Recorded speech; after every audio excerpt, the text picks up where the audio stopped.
भूगोल special YouTube channel में आप सभी का स्वागत है। आज अपना टॉपिक है राजस्थान का अपवाह। सबसे पहले हम बात करेंगे अपवाह क्या होता है। निश्चित वाहिकाओं के माध्यम से होने वाले जल के प्रवाह को हम अपवाह कहते हैं। नेक्स्ट शब्द है अपवाह तंत्र। अगर एक मुख्य नदी है और इस मुख्य नदी में अनेक इसकी सहायक वाहिकाएं और आकर के मिल जाती हैं और जिस तंत्र का निर्माण करती है, जिस जाल का निर्माण करती है, उसी को कहते हैं अपवाह तंत्र।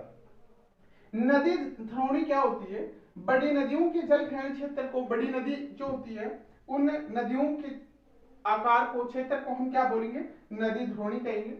जल समर, छोटी नदी नाले जो होते हैं उनका जो जल ग्रहण क्षेत्र है वो क्या कहलाता है? जल समर के नाम से जाना जाता है। नेक्स्ट है जल ग्रहण क्षेत्र। जल ग्रहण क्षेत्र का मतलब होता है एक नदी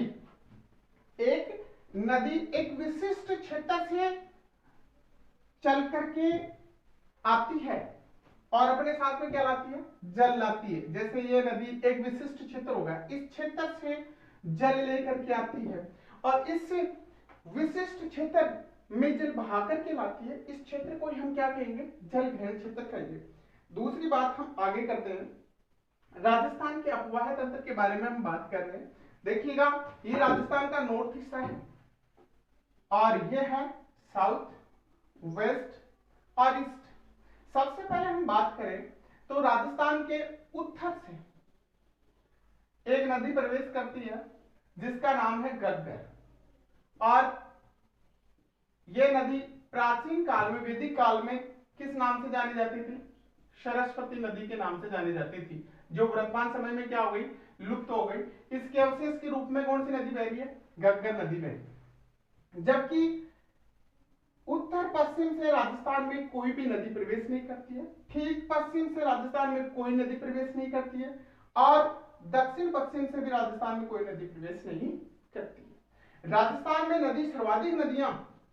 राजस्थान में सर्वाधिक नदियां प्रवेश करती हैं वो दिशा है दक्षिण, और जिस भौतिक प्रदेश में प्रवेश करती हैं वो भौतिक प्रदेश है हाड़ौती का पिटारी प्रदेश। ये राजस्थान का सबसे छोटा भौतिक प्रदेश है और इससे सर्वाधिक नदियां प्रवेश करती हैं।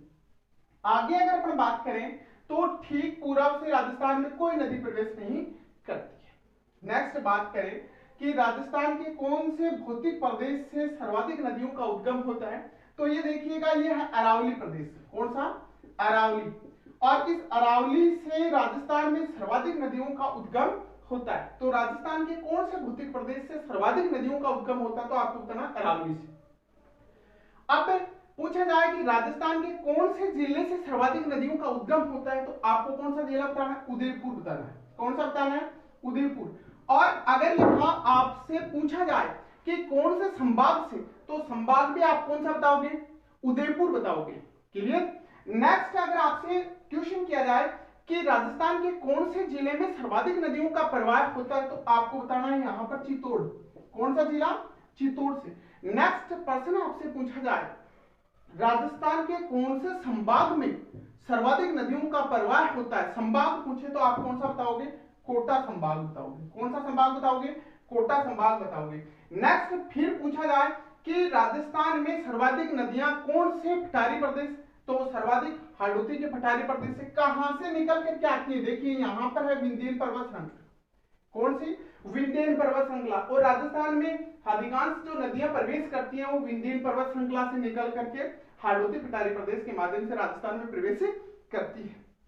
आगे हम बात करते हैं कि राजस्थान के अपवाह तंत्र को समुद्र में जल विसर्जन के आधार पर 3 भागों में विभाजित किया गया है। कितने भागों में विभाजित किया गया? 3 भागों में विभाजित किया गया। देखिएगा, भाग फर्स्ट जो है यहां, इसको हम बोलते हैं आंतरिक अपवाह। क्या बोलते हैं? आंतरिक अपवाह। और सेकंड जो है इसको हम बोलेंगे अरब सागरीय अपवाह। कौन सा? अरब सागरीय अपवाह। और नेक्स्ट जो है उसको हम बोलेंगे बंगाल की खाड़ी का अपवाह। बंगाल की खाड़ी का अपवाह। अब देखिएगा, राजस्थान में सर्वाधिक प्रतिशत जिस अपवाह का है उसका है 60% और किसका है? आंतरिक अपवाह प्रतिशत आंतरिक, इसी को हम भूमिगत प्रवाह भी बोल सकते हैं, इसी को हम अंतःस्थलीय प्रवाह बोल सकते हैं। नेक्स्ट है अरब सागरीय अपवाह का कितना प्रतिशत, राजस्थान में तो 17% राजस्थान में है। नेक्स्ट है बंगाल की खाड़ी का कितना प्रतिशत, तो आपको बताना है बंगाल की खाड़ी के अपवाह का 23% राजस्थान में है। नेक्स्ट क्वेश्चन यहाँ पर यहां से करेंगे, पहले बाद में नदियों के बारे में पढ़ेंगे। सबसे पहले हम यहां से ये क्लियर करेंगे कि जल ग्रहण, काफी बार क्वेश्चन यहां से आता है, जल ग्रहण के आकार, जल ग्रहण के आधार पर कौन सी नदी बड़ी है। ठीक है, तो हम सबसे पहले आंतरिक भूमिगत या फिर अंतःस्थलीय जल प्रवाह की बात करें तो यहां पर नदी है, एक नदी का नाम है मेंढा नदी और एक नदी है रूपनगढ़। इन दोनों नदियों का जलग्रहण जो क्षेत्र है संयुक्त रूप से है 6940 वर्ग किलोमीटर। नेक्स्ट में हम बात करें यहां साबी नदी, आंतरिक प्रवाह की नदी है साबी, और इस नदी का जलग्रहण क्षेत्र है 4840 वर्ग किलोमीटर। नेक्स्ट में हम बात करते हैं यहां तो आप कांतली नदी, कांतली नदी का जो जलग्रहण क्षेत्र है वो है 2540 वर्ग किलोमीटर। नेक्स्ट में हम बात करते हैं अरब सागरीय अपवाह की नदियों के जलग्रहण की बात करें तो अरब सागरीय नदियों में है लूनी नदी। कौन सी नदी है, लूनी नदी, और लूनी नदी का जलग्रहण क्षेत्र है 34,250 वर्ग किलोमीटर।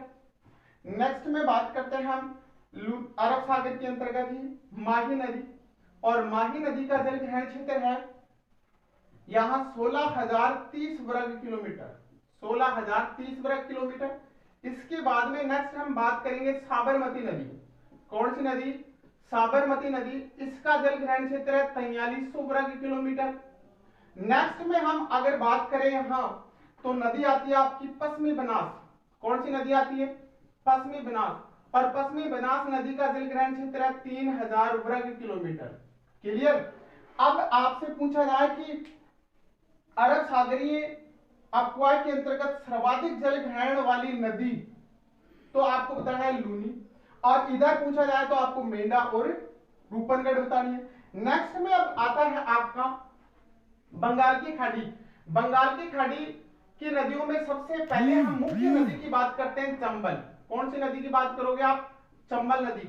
अगर चंबल नदी के जलग्रहण की बात करते हो आप तो इसका जलग्रहण क्षेत्र है 29,110 वर्ग किलोमीटर।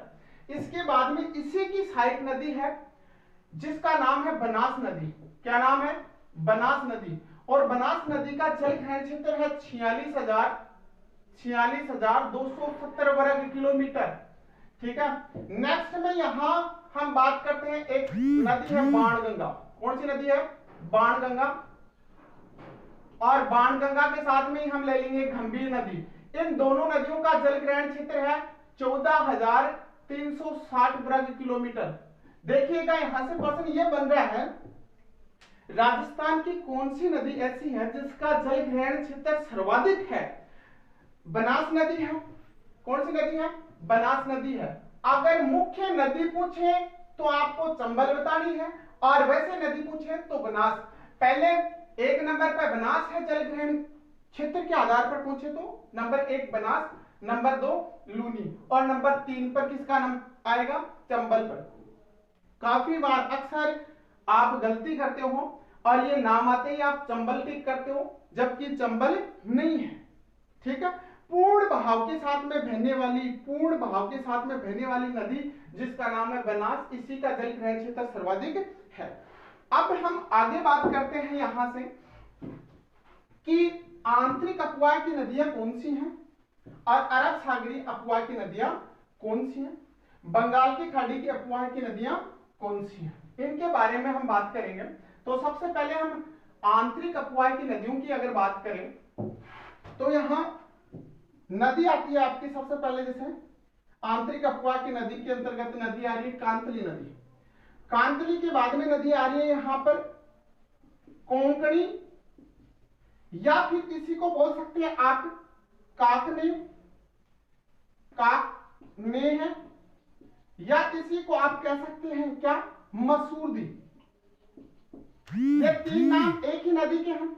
नेक्स्ट में यहां नदी है आंतरिक प्रवाह की, जिसका नाम है साबी नदी।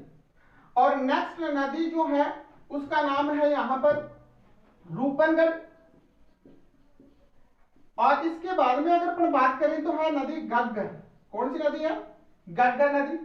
नेक्स्ट नदी है रूपारेला या रूपारेल नदी। इसी को लसवारी नाम से भी जानते हैं, लसवारी, या इसी को कहते हैं हम वराह नदी।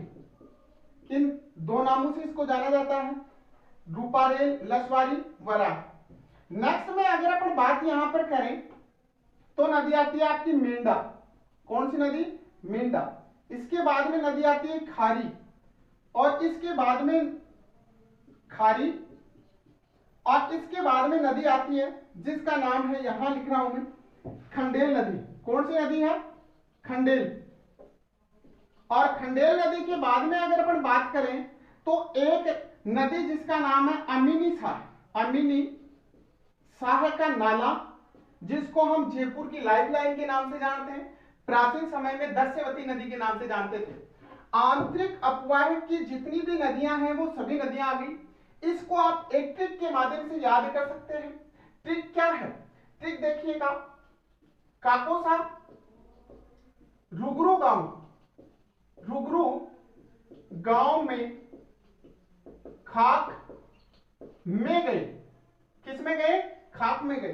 देखो, का का मतलब यहां पर कांतली है, को का मतलब कोंकणी है, सा का मतलब साबी है, रू का मतलब रूपनगढ़ है, गे का मतलब गग्गर है, रू का मतलब रूपारेल है।